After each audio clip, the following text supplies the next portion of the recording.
Que nos abençoe o Senhor nesta tarde, que o nosso coração desde já possa estar conectado ao dele, a fim de que os seus sentimentos, a sua paz e o seu amor nos possam envolver a todos, a fim de que também a nossa mente se faça com um terreno fértil para colher dele o divino semeador de todos os tempos, as sementes da vida eterna.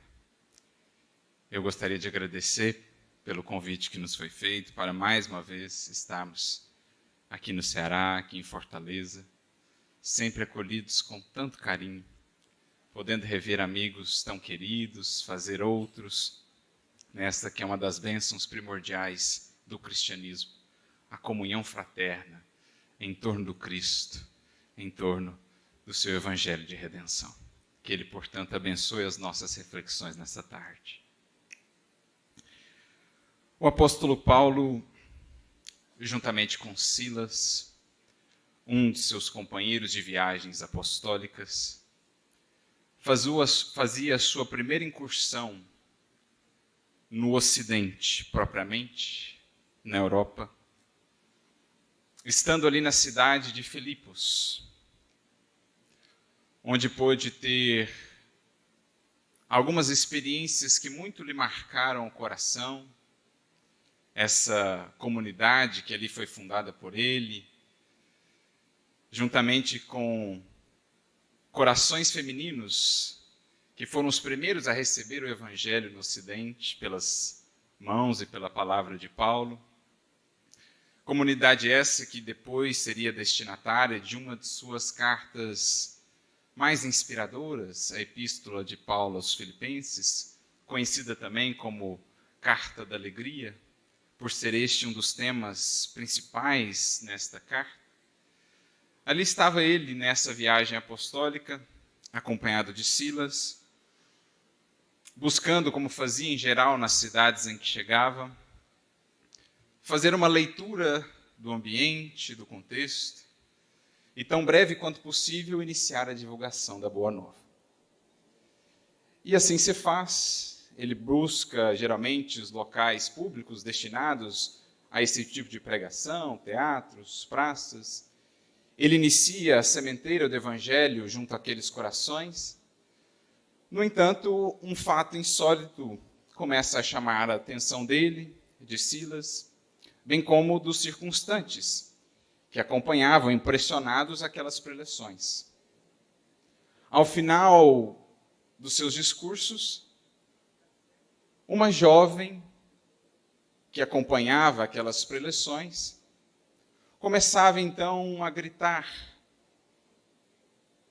a exaltar a figura daqueles dois indivíduos.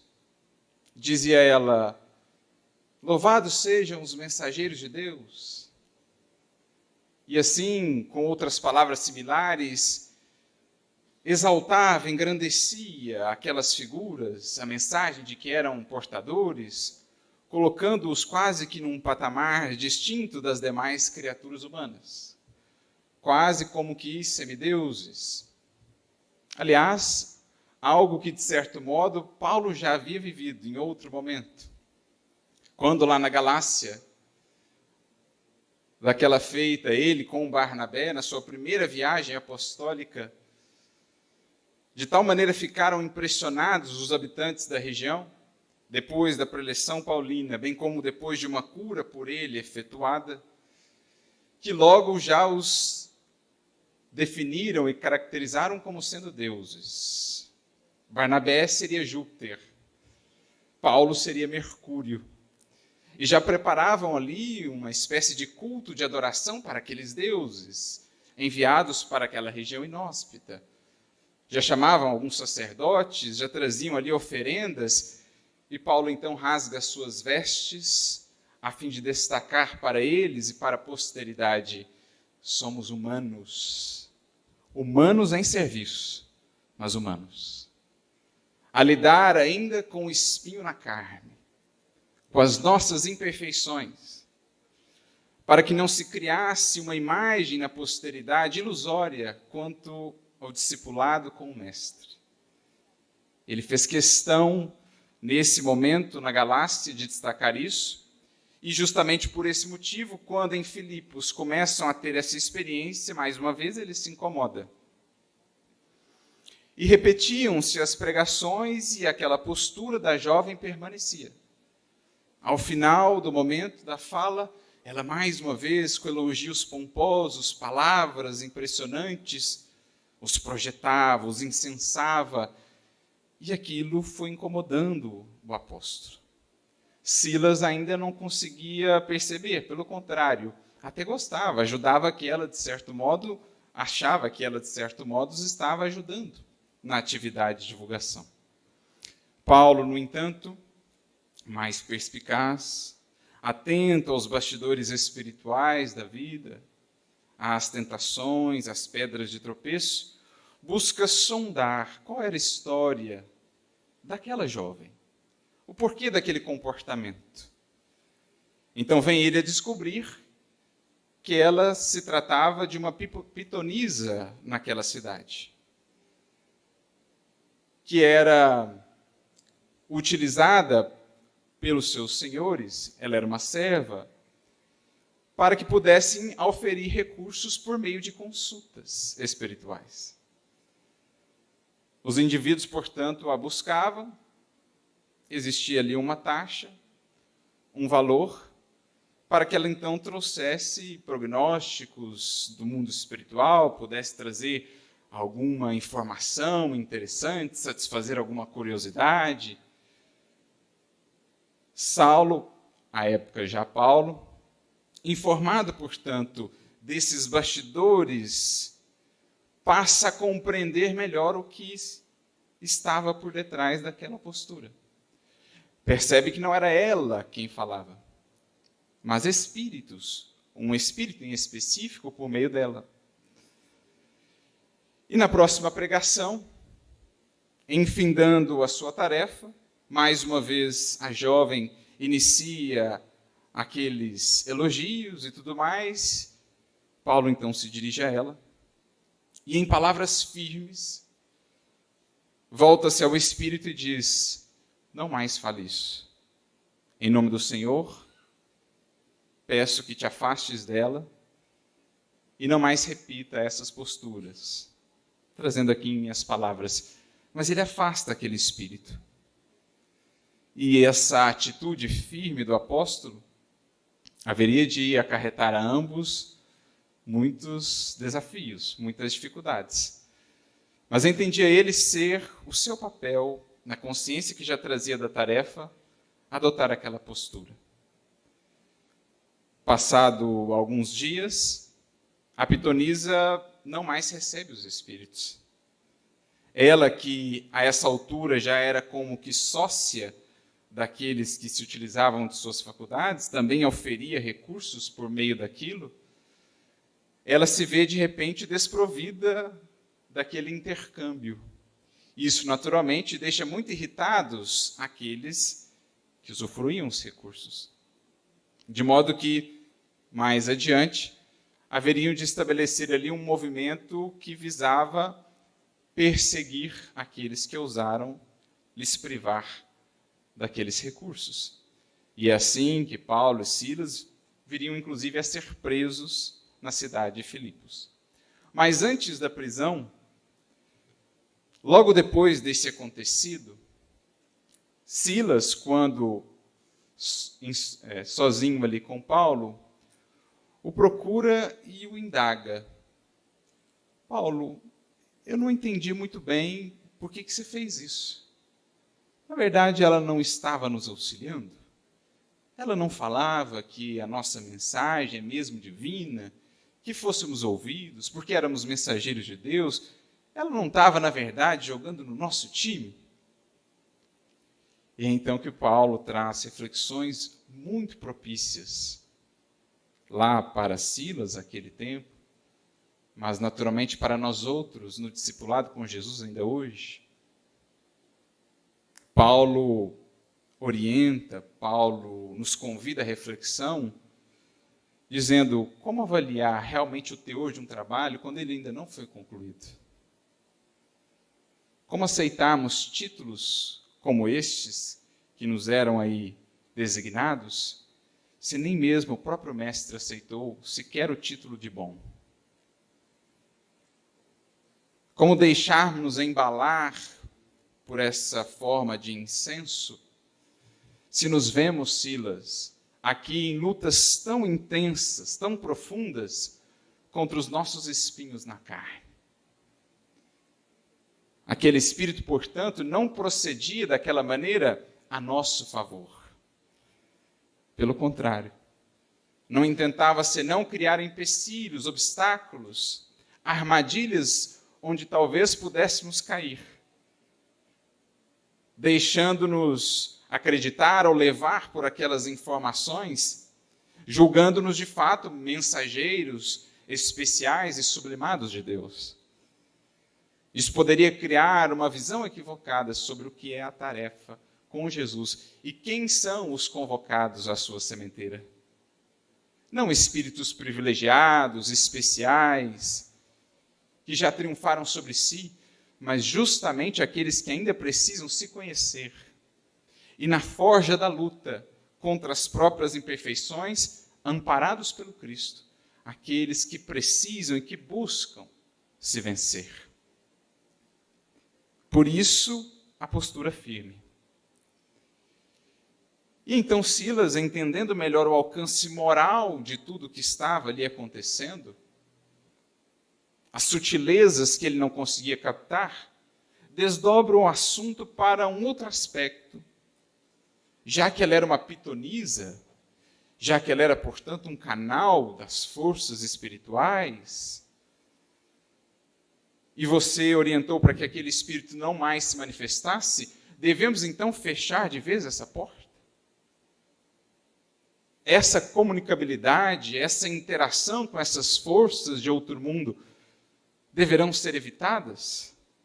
Talvez lembrando, Silas, aquela proibição de Moisés no Deuteronômio? E então que Paulo traz uma reflexão fundamental, para que possamos entender a própria trajetória e construção do cristianismo, já fazendo a conexão e a ponte depois com o Espiritismo. Paulo volta-se para Silas e diz: o cristianismo sem o profetismo seria um corpo sem alma. Por profetismo, naturalmente, entendamos o intercâmbio com o mundo espiritual. Ou, num termo mais moderno, mais conhecido por nós outros, mediunidade. O cristianismo, sem a mediunidade, naturalmente vivenciada conforme os moldes e padrões do Evangelho, seria como um corpo sem alma, sem vida. Afinal de contas, ele mesmo, Paulo, haveria de escrever, em definindo o que é uma comunidade de seguidores de Jesus no mundo, ou uma igreja, ele haveria de dizer que uma igreja não é senão o corpo do Cristo no mundo. Jesus é a alma que dá vida a esse corpo. E os corações que com ele se sintonizam neste plano, que a ele servem, são as mãos, os pés, a boca, os olhos, os ouvidos, de que ele pode se servir nessa mediunidade, nessa intermediação entre dois planos, para expandir a sua mensagem, o seu consolo, a sua ação. O cristianismo, portanto, diz Paulo, não pode prescindir desse canal aberto, porque é isso que dá vida à nossa ação. O cristianismo sem o profetismo seria como um corpo sem alma. E ele prossegue dizendo: se fecharmos a porta de comunicação com a esfera do Mestre, como receber os seus ensinos? Os sacerdotes são homens, os templos são de pedra. Que seria de nossa tarefa sem as luzes do plano superior? Porque, naturalmente, em falando de profetismo aqui, ou de mediunidade, não estamos somente a falar das faculdades ostensivas, bem expressas, estamos a falar daquele conceito mais amplo sobre o qual o próprio Kardec depois comentaria e desenvolveria em o Livro dos Médiuns. Pelo simples fato de sintonizarmos com o pensamento de outros espíritos, sejam eles encarnados ou não, aí se estabelece, de certo modo, a mediunidade, quando, aqui encarnados, somos veículos do pensamento daqueles espíritos que, juntamente com o Cristo, trabalham. E todo serviço no bem operado na terra tem o seu nascedouro nas fontes superiores, espirituais da vida. De modo que, cerrada essa porta, estaríamos desprovidos de inspiração, desprovidos de compreensão daquilo que nos cabe. Mais uma vez frisamos, não estamos a falar só de mediunidade ostensiva, direta, estamos a falar de sintonia em primeira instância, que também se desdobra nessa mediunidade mais direta, mais palpável, junto àqueles corações que se afinam com o Evangelho e, portanto, com as mentes e corações que gravitam em torno do Evangelho. E ele prossegue mais adiante. Já pensaste no Cristo sem ressurreição e sem intercâmbio com os discípulos? Não fosse o Cristo surgindo, redivivo, em espírito, o cristianismo não teria encontrado a pujança, a força que teve para vencer tudo que estava por vir. Foi essa luz gloriosa da ressurreição atestando a imortalidade da vida, expressando-nos esse outro mundo que nos cerca, que nos envolve, que é solidário ao nosso. Foi isso que nutriu o cristianismo e aquelas primeiras almas que tudo deram pelo Mestre na tarefa árdua que tiveram pelos anos a seguir, nos primórdios da mensagem cristã. A importância, portanto, do Cristo, logo adiante, depois da crucificação, do retorno dele, logo adiante temos o Pentecostes, que é, de certo modo, um marco no que diz respeito à compreensão dos discípulos da tarefa, a tomada de força, a decisão, a definição, e assim toda aquela gloriosa era apostólica que teve sempre a sustentar os corações que lá trabalhavam, a força desse profetismo, da mediunidade, operando junto àqueles corações. Por isso Paulo diz, já pensaste no Cristo sem ressurreição e sem intercâmbio com os discípulos?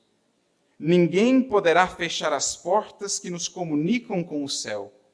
O Cristo está vivo e nunca morrerá. O Cristo está vivo no mundo espiritual e para acessá-lo é preciso que essas forças, essas potências, faculdades da alma sejam bem utilizadas, a fim de que sejamos, de fato, médiuns dele neste mundo, expressando sentimentos, expressando os pensamentos, expressando os desígnios que do seu coração partem, buscando corações abertos, que serão quais canais, comportas por meio dos quais isso possa chegar aos outros, que ainda não puderam experienciar o Cristo em suas vidas. E aí ele cita alguns casos. Conviveu com os amigos depois da crucificação em Jerusalém, na Galileia. Temos aquela conhecida passagem dos 500 da Galileia. Esteve com os discípulos no dia do Pentecostes, fazendo chover luzes sobre todos aqueles que estavam ali reunidos. Foi buscá-lo, a ele, Paulo, em pessoa, às portas de Damasco. Visitou Pedro quando preso, libertando-o da prisão. E assim uma série de outros fenômenos. E Paulo falava com tal convicção que Silas chega a se emocionar, entendendo o horizonte que dali por diante se abria aos seus olhos. Ele entendia agora um cristianismo que não se restringia mais àquele mundo. Era uma expressão dessa vida maior, dessa vida às vezes ainda não tão bem compreendida, mas que Jesus agora, por meio do Evangelho, vinha clarear. Paulo aqui estabelecia uma compreensão fundamental para nós, que veremos, estabelece também um vínculo muito profundo entre o cristianismo em seus tempos áureos e o cristianismo redivivo, a afeição de Consolador no Espiritismo que hoje nos beneficia os caminhos e a compreensão. Porque quando vamos a Emmanuel, no capítulo 9 do livro Caminho, Verdade e Vida, ele inicia essa mensagem nos dizendo que desde a ressurreição gloriosa de Jesus, a humanidade terrestre foi considerada digna de estabelecer relações mais diretas com a espiritualidade. Ele chega a comentar a proibição de Deuteronômio, evitando que a mente humana divagasse em conjecturas, em compreensões prematuras. Não teríamos ainda condição, discernimento suficiente para lidar com essa realidade. Era preciso aguardar mais um tempo. Quando do advento do Evangelho, no entanto, e em especial do retorno do Cristo em espírito, a humanidade ali encontra um marco. A história da humanidade tem um marco. Fomos considerados dignos de abrir um pouco mais do véu e das cortinas que nos cerravam esse mundo. E essa realidade que sempre nos cercou, que sempre nos acompanhou, que sempre tutelou a vida e a evolução neste mundo. Basta ver um livro como Evolução em Dois Mundos, de André Luiz, para entendermos melhor o que é esse processo. Ali fomos considerados dignos, ali há um marco, que depois seria reafirmado ainda pelo Pentecostes. Aquele momento em que indivíduos de várias origens ali presentes, os discípulos no templo, são visitados por aquelas línguas de fogo, e o fogo aqui não passa senão de uma simbologia. O fogo, no contexto das Escrituras, em geral, representa o espírito, a realidade espiritual. Aquelas línguas de fogo descem sobre eles, falam em diversas línguas, a expressar já também um certo caráter profético, a universalidade que a mensagem de Jesus alcançaria. Ali se estabelecia mais um marco de um novo tempo, em que a humanidade gradualmente iria se habilitando para entender melhor esses bastidores da vida, onde de fato se processam os principais aspectos, os principais movimentos da vida e da evolução. Então, em falando isso, em nos trazendo essa perspectiva, Paulo queria fazer destacar a importância que esse profetismo, a mediunidade teve nos tempos apostólicos. E não podemos nos esquecer disso. Aliás, penso, os romances de Emmanuel, entre outros objetivos, claro, de instrução moral, o primordial talvez, mas entre outros objetivos e dos mais importantes, penso eu, tinha ele a proposta de nos fazer ver como no cristianismo primitivo, o que hoje vemos, acompanhamos no Espiritismo, já estava presente.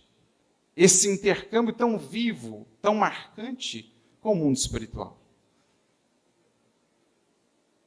Como não nos recordarmos das descrições que Emmanuel nos traz no livro Paulo Estevão, sobre como eram as reuniões naquelas primeiras comunidades, os fenômenos que ali se davam. Paulo e Barnabé, por exemplo, são separados para a primeira viagem apostólica a partir de um fenômeno de voz direta, em que as vozes do alto dizem: separem-nos, Paulo e Barnabé, para um projeto específico. E dali, inspirados pela espiritualidade, partem eles para o desconhecido, mas confiantes naquelas forças que os conduziam. Quantas vezes, na atuação paulina, essas forças não se fizeram presentes nos momentos difíceis, nos momentos críticos, nas orientações sobre como proceder? Quando, se vendo atarefado, excessivamente atarefado pelos tantos convites das muitas comunidades já por ele fundadas, sem saber como proceder para atender a todos, busca ele ali na comunidade de Corinto o silêncio da oração, a comunhão com o Divino Mestre, lembrando a importância dessa interação, e eis que então Jesus lhe aparece e lhe esclarece: escreva.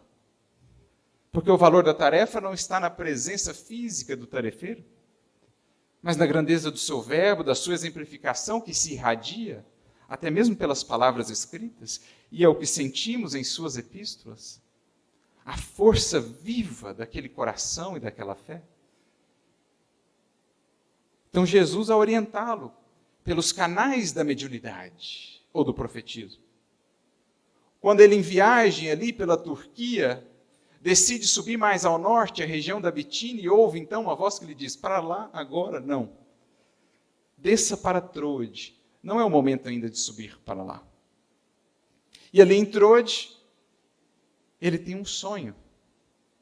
Ou é visitado por um espírito durante o desdobramento pelo sono. Um espírito da Macedônia, que lhe diz: venha ter conosco. Precisamos aqui da sua ajuda. É assim que ele decide ir para Filipos, para lá levar a mensagem, pela primeira vez, da Boa Nova.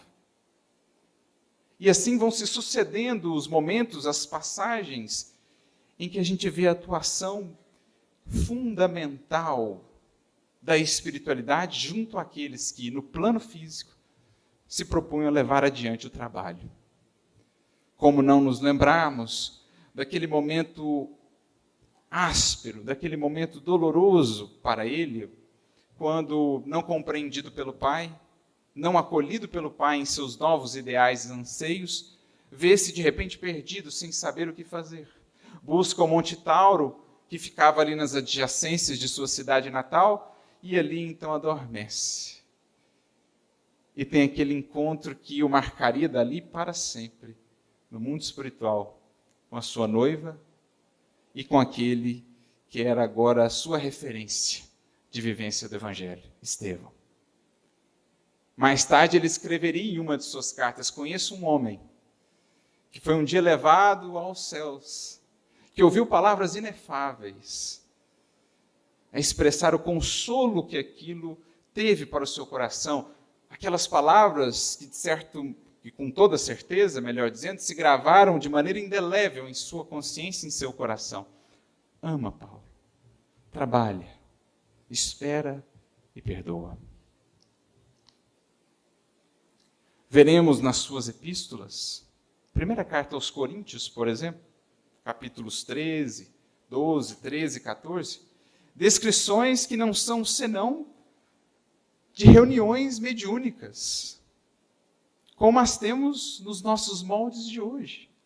Fala ele dos profetas, médiuns, fala ele daqueles que conversam com os espíritos por meio dos profetas, os dialogadores, fala ele da diversidade de carismas ou de dons do espírito, a profecia, a cura, a instrução, quase que como um precursor do livro dos médiuns, ali sintetizado nesses 3 capítulos.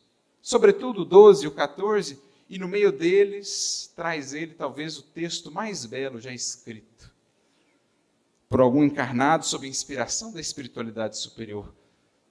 O seu hino ao amor e à caridade, como a dizer-nos que se o amor estiver no centro, se o amor for o nosso guia, então saberemos usar toda essa potencialidade conforme Jesus espera que a utilizemos. Por isso Emmanuel chega a dizer no livro Paulo Estevão que o mediunismo ou a mediunidade evangelizada de hoje é o mesmo profetismo das igrejas apostólicas de outrora.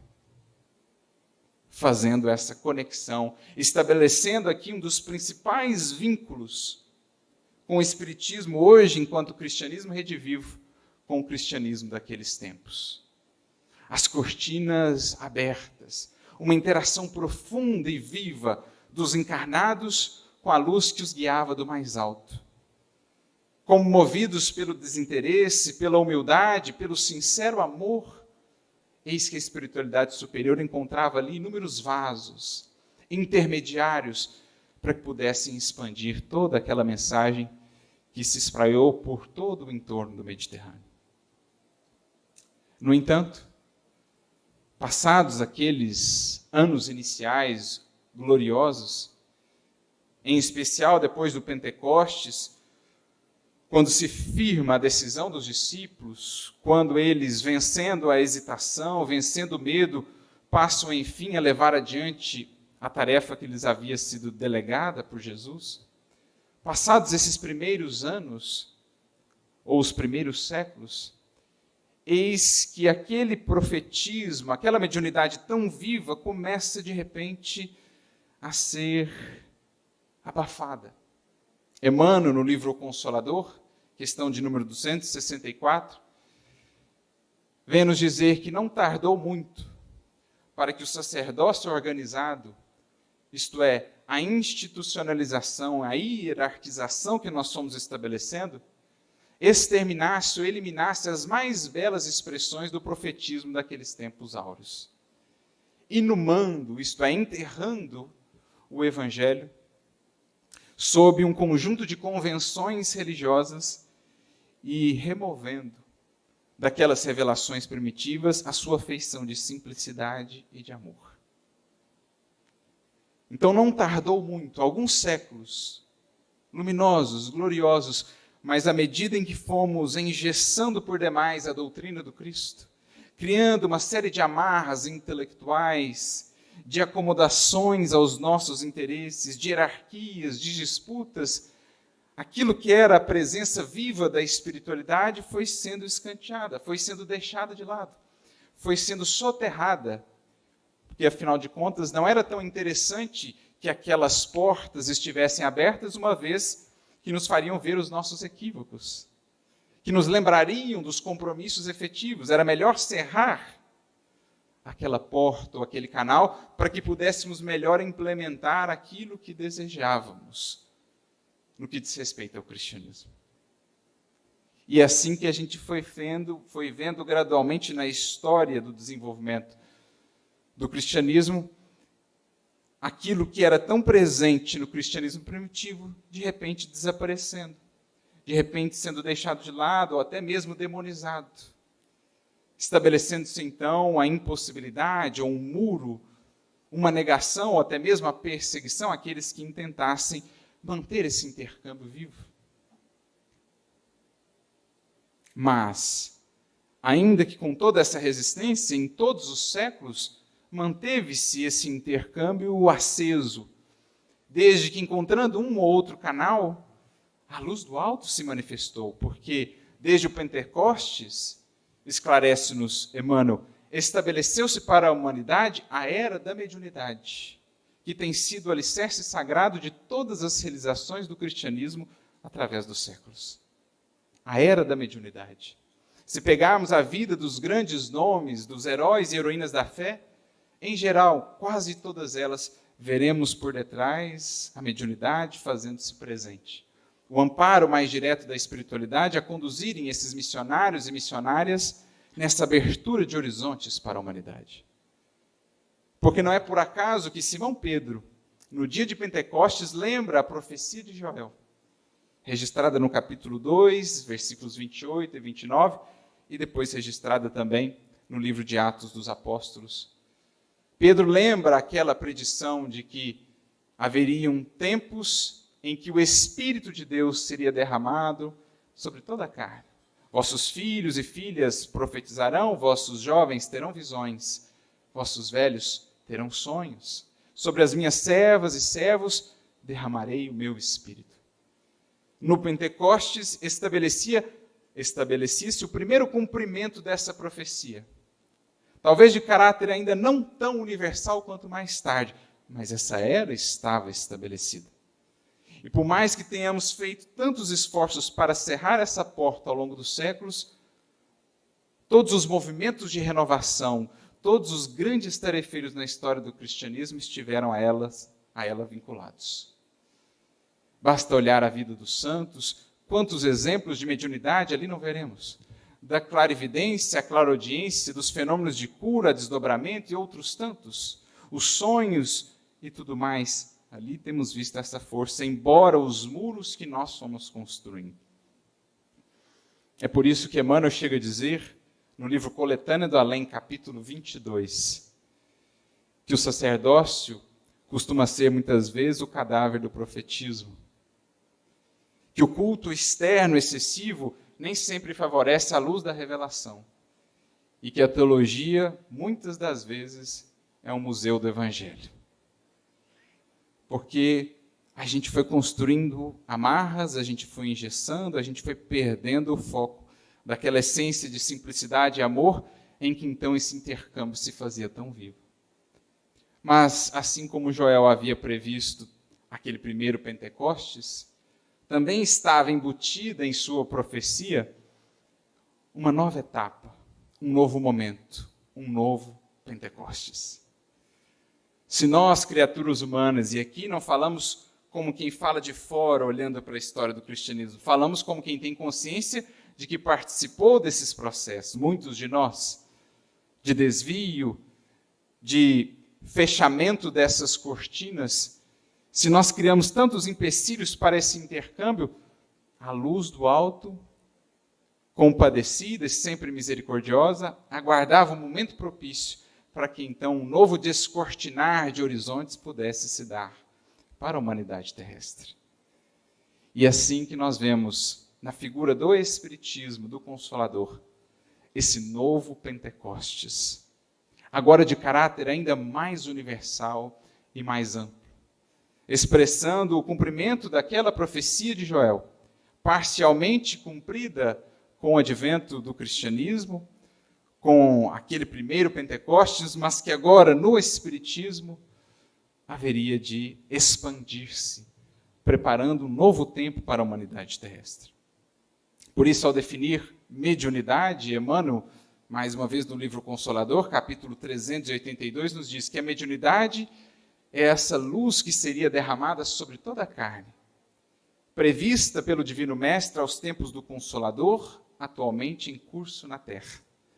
E é o que Kardec corrobora, em comentando a profecia de Joel, também registrada em Atos dos Apóstolos, no livro A Gênese, capítulo 17, itens 59 em diante, quando ele diz, está ali a predição, a previsão inequívoca da vulgarização da mediunidade, da manifestação mais universal dos espíritos.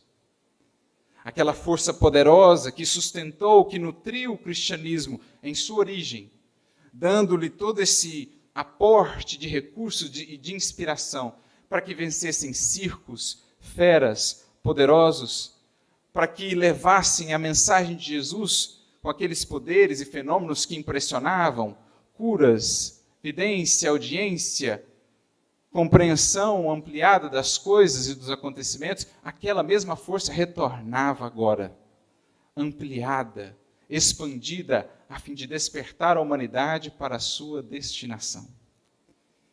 E assim que vimos o mundo tomado por aquela invasão organizada, como já disse um sábio, de Hydesville à Europa e em todas as partes, os fenômenos que surgem, insólitos, impressionantes, despertando primeiramente a curiosidade.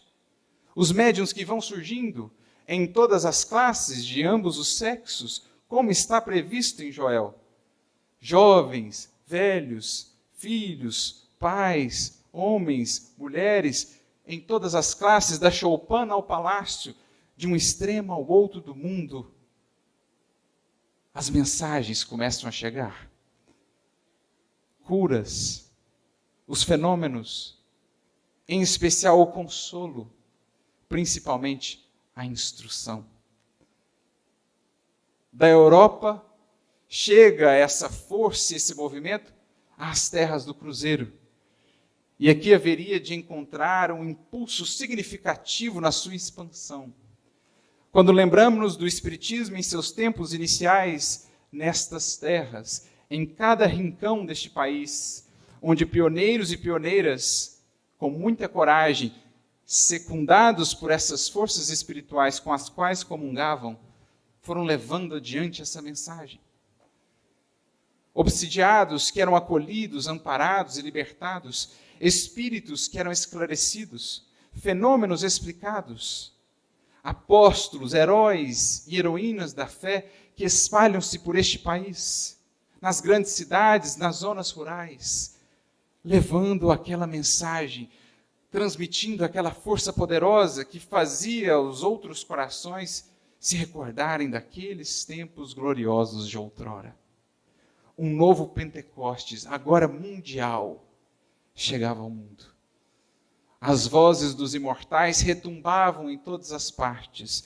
As cortinas, outrora cerradas, haviam sido novamente abertas, para que a humanidade enfim pudesse ver aquilo que lhe aguarda, aquilo que é a sua destinação, qual é a sua pátria de origem, a sua pátria definitiva, para além da limitação da matéria.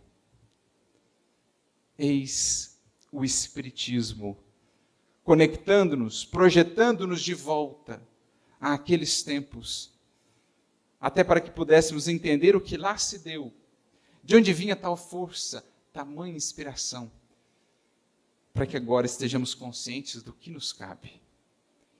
E como não nos faltaram exemplos do que esse novo Pentecostes pode produzir. Como não nos faltaram exemplos da força dos corações evangelizados, tomados como canais, como vasos, como outrora Paulo foi, para a expansão da mensagem viva de Jesus, da água pura e viva do seu amor. Como não nos lembrarmos, nas terras do Cruzeiro, de médiuns como Eurípides Barçanufo,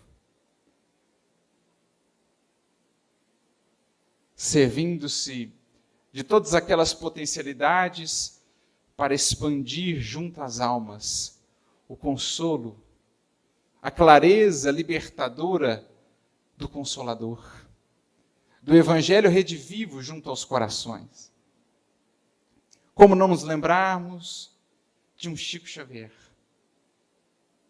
trazendo à humanidade terrestre verdadeiras peças de ouro puro do Espírito, através das suas mãos, material que fica para os séculos, fonte inesgotável de instrução e de consolo para as nossas vidas.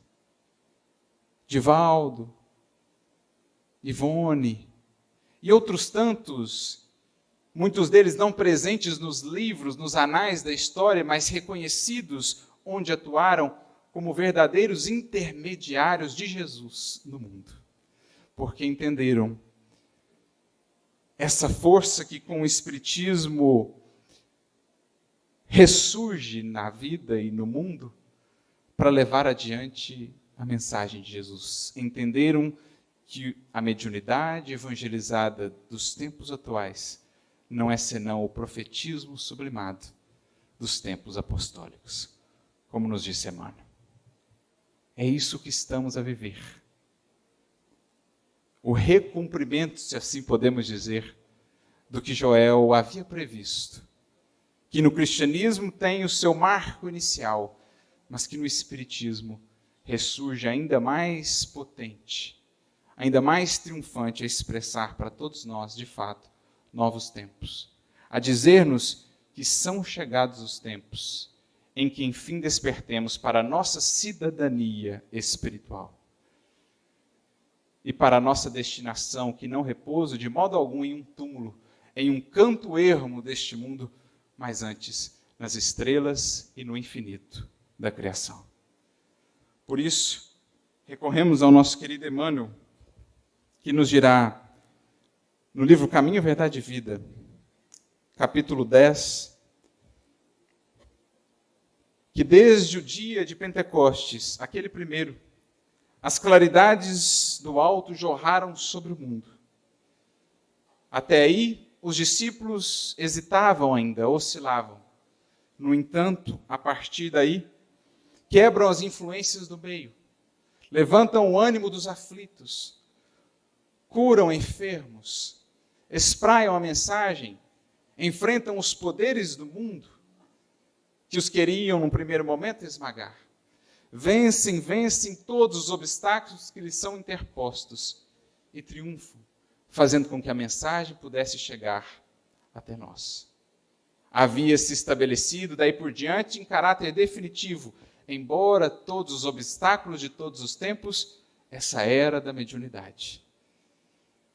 Alicerce sagrado de todas as realizações definitivas da humanidade em todos os tempos.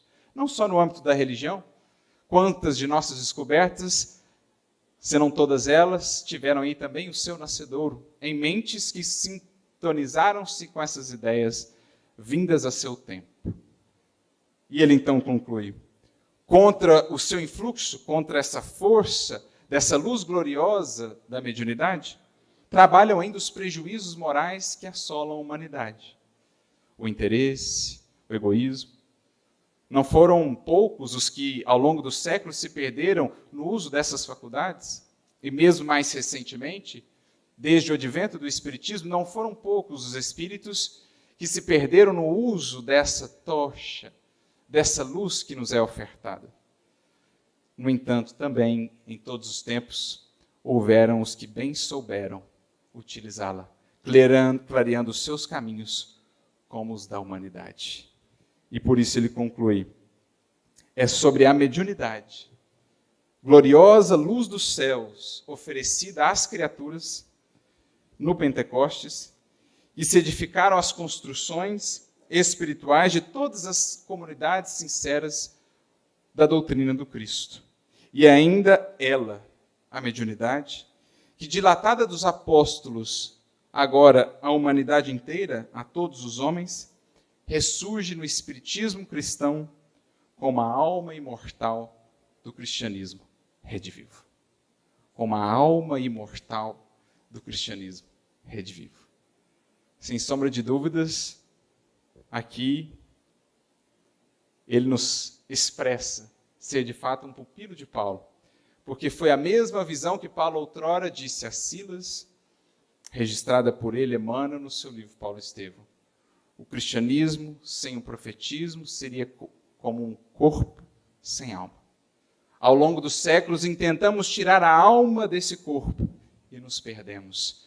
Mas eis que o Cristo, mais uma vez, derrama sobre nós as suas bênçãos e nos confere de volta essa alma que, por onde passa, quando exercida a luz do Evangelho, semeia o consolo, semeia a esperança, a fé, a inspiração e a instrução, projetando-nos, então, para os horizontes sublimes que a todos nos esperam. Que sintamos esse cristianismo novamente pulsante. Que sintamos isso que nos conecta àqueles tempos gloriosos, para que hoje, sejamos médiuns ostensivos ou não, possamos todos ser intermediários de Jesus. Que Ele possa ter em nós as mãos, os olhos, a boca, o coração, com o qual possa contar e expandir no mundo a sua eterna e imperecível mensagem de amor. A todos nós, muita luz e muita paz, que Jesus nos abençoe.